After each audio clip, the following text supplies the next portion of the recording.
Introduction. Welcome to our step-by-step guide on installing wall-mounted solar panels.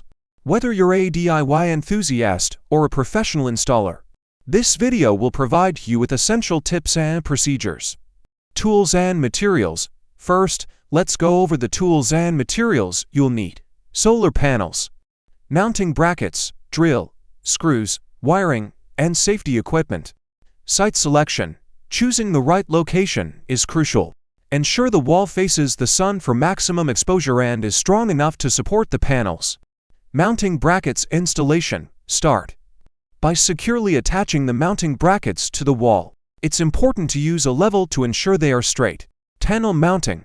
Carefully lift the solar panels and fix them onto the brackets. Make sure they are firmly in place. Wiring.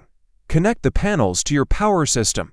Always follow electrical safety standards. Final checks. Inspect the installation.